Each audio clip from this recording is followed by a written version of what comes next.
සමහර විට තෙල් ඉවර වෙලා පහන නිමෙනවනේ. සමහර විට තෙල් තියෙනවා වැටිය පිච්චිලා ගිහිල්ලා පහන නිමෙනවා.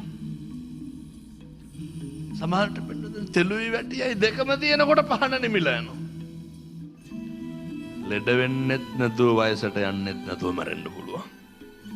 ලෙඩ වෙලා වයසට ගිහින් මැරෙන්න පුළුවන්. මේ අවුරුදු 7-800ක් මේකේ ඉන්නේ නැහැනේ පින්නතුනේ. මොකක්ද මේකේ පිරිමහන්න තියෙන එදිරිවාදිකම? මොකක්ද මේකේ පිරිමහන්න තියෙන වෛරක්කාරකම? කෙස් ගහට මිස් වෙන්න ඔට්ටු තියපු මේ ජීවිත හෙට ගිහින් බලනකොට මොකක් හරි වෛද්‍ය පරීක්ෂණයක් කරන්නකෝ. මේ දවසින් දවස පින්නතුනි මේ 90ක් රෝග ව්‍යාධීන්ගෙන් ගහන මේ ශරීරය හරි අස්ථිරයි පින්නතුනි මේකේ පැවැත්ම.